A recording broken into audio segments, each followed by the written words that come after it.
Hello everybody, how are you guys doing? This is Rob of Rule of Two Review. Welcome back to the channel, and would you believe it?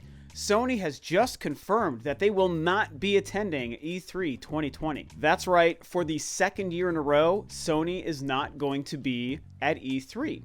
And this is something that had rumors circulating throughout most of the day. Earlier today, there were some conversations and some rumors starting to get out there. Even Jason Schreier of Kotaku tweeted about it, that it seemed like this was going to be something that was happening.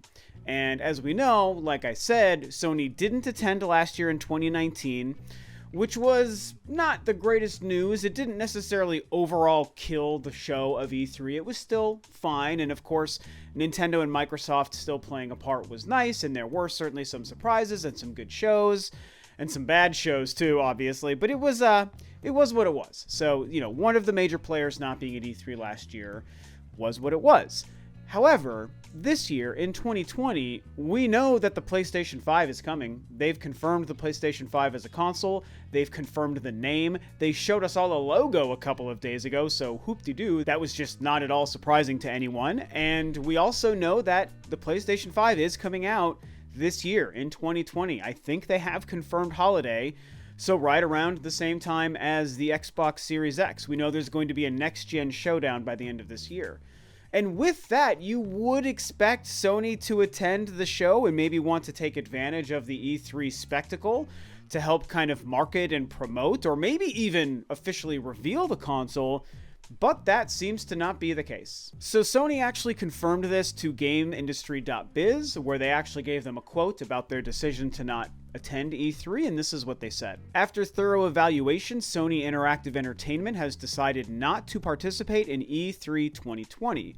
We have great respect for the ESA as an organization, but we do not feel the vision of E3 2020 is the right venue for what we are focused on this year. We will build upon our global events strategy in 2020 by participating in hundreds of consumer events across the globe.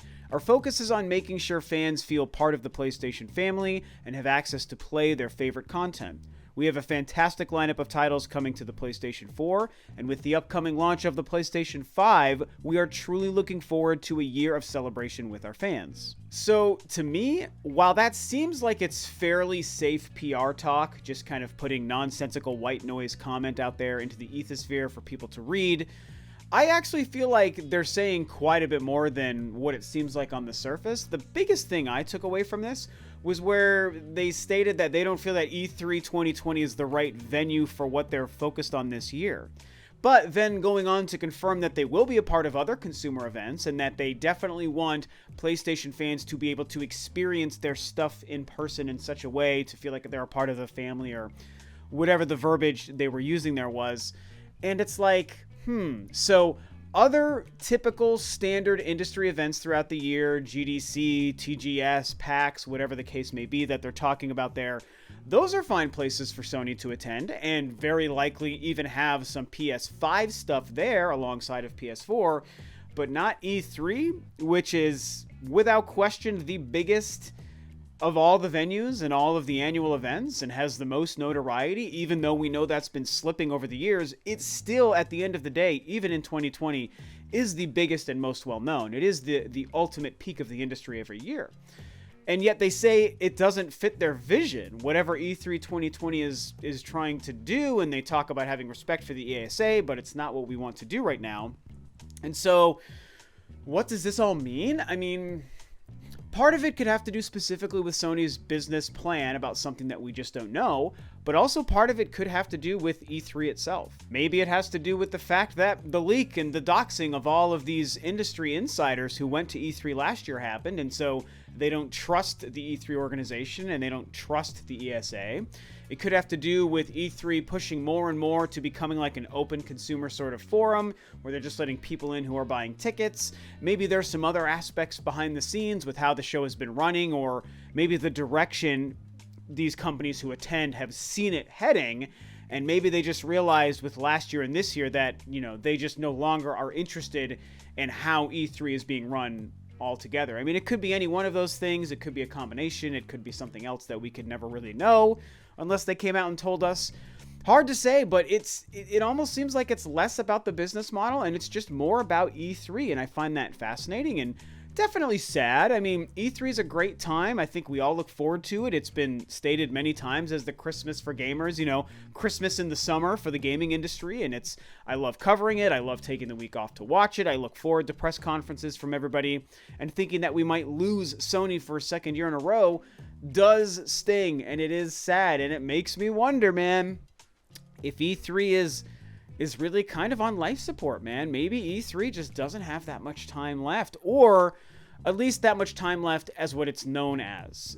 This could be something where in the next maybe 2 or 3 years, we see E3 morph into something completely different from what it is. Well, okay, not completely different. It would still probably be a gaming show with gaming products there, but it might just become completely consumer-based, and there might be very little business happening, and it might have not a lot to do with the press, and there won't be surprises and reveals and press conferences and, Nintendo Directs and stuff happening. It might just be kind of like what PAX is, where PAX isn't really a place to make announcements and to have surprises. It's just a place to bring the things you already have that people know about so that they can experience it. And then, of course, experience some panels.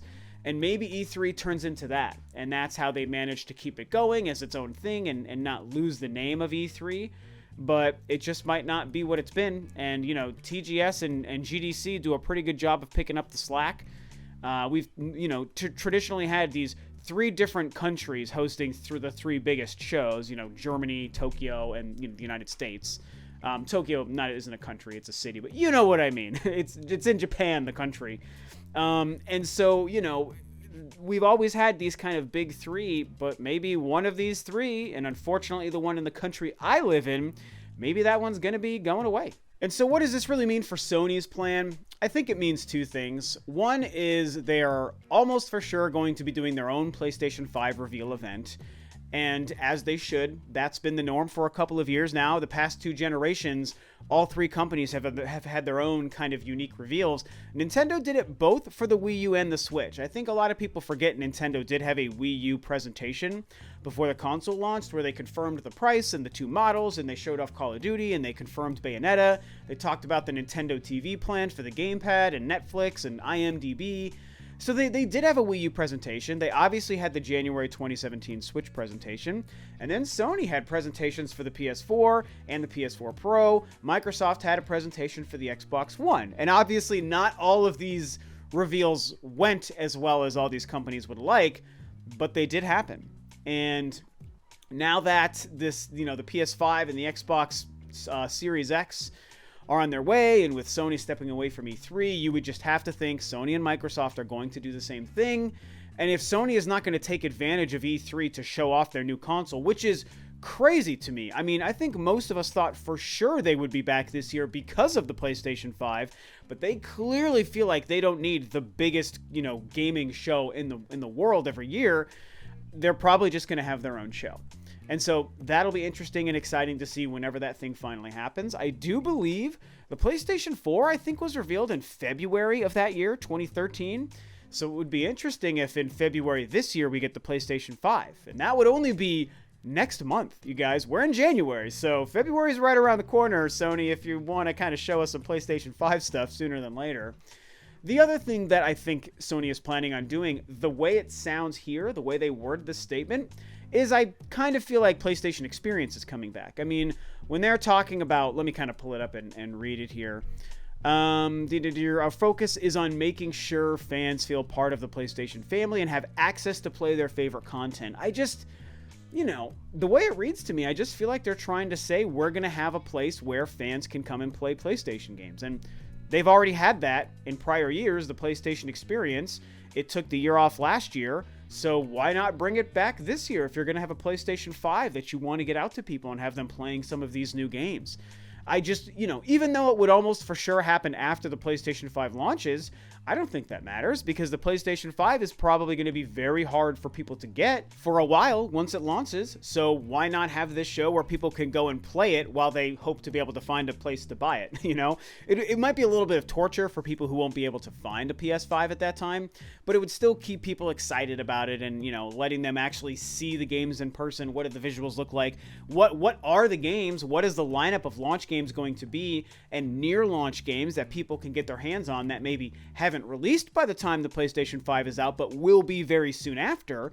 I mean, that's what a PlayStation experience can do in a year where Sony launches a new console. So this whole thing is very interesting to me, and like I said, it is also pretty depressing as well. You know, for the sake of E3, I would like to know that Sony would be there to show off games, surprises, PS5 stuff, have a press conference, but they're not going to. However, similar to what I said last year with their decision to skip E3, it also feels so calculated and so purposeful that it actually, in a different way, also makes me very excited. It makes me sad for E3, but it makes me excited for Sony and the PlayStation 5, if that makes sense. Because it seems like it's just such a very purposeful and calculated business decision to do this, that they're probably very confident behind the scenes in everything that they're doing. They're probably confident in the PlayStation 5. They're hopefully confident in the games that will be launching it, as well as whatever else is happening on the PlayStation 4 this year. They're confident in their business plan and their schedule for, you know, we're going to do this here, we're going to do this there, we're going to do this at the end of the year, and then we're going to launch the PlayStation 5, and then we're going to do PlayStation Experience in December, and it's going to be bada bada boom, and everything will hopefully just, you know, fire away and go off without a hitch. And E3 not being a part of that plan could be fine if they're just confident in their vision and their schedule. And to me, it reads like they're confident about it. And again, I felt that way last year. Like, I was sad that they were missing E3, but I'm almost sure that I said this in one of my videos at the time, that it feels like it's like they're so collected behind the scenes that they were comfortable missing E3. And so it doesn't feel like Sony's running around behind the scenes like chickens with their head cut off, not sure what to do, not prepared for 2020, not prepared to launch a new console, don't have games ready. I mean, it doesn't feel like that. This reads to me like they've got all their ducks in a row behind the scenes, and they're like, E3? Pfft, we don't need none of that nonsense. We don't need that E3 garbage. We got our own thing ready to go. I don't know, man. It's just kind of my personal takeaways here. So very fascinating information. It will be interesting to see how this year plays out from Sony and at E3. It would be interesting to see if anything else changes with E3 leading up to that whole kind of shindig. You know, I'm still planning on taking some time off for it, so I hope it turns out to be a solid week. So we'll see what happens. Like I said, I'm sad, but also excited. What do you guys think? What are your thoughts about what Sony's doing, their decision, their statement? Some of my theories about what it means for E3, as well as what it might mean for Sony in 2020 and the launch of the PlayStation 5. A lot of stuff to talk about, a lot to dissect. It's crazy, so who knows what's going to go down. Talk about it below, and with that, this video is a wrap. Thanks, of course, as always, for tuning in, guys. This is Rob of Rule of Two Review, and I will catch you next time on another video.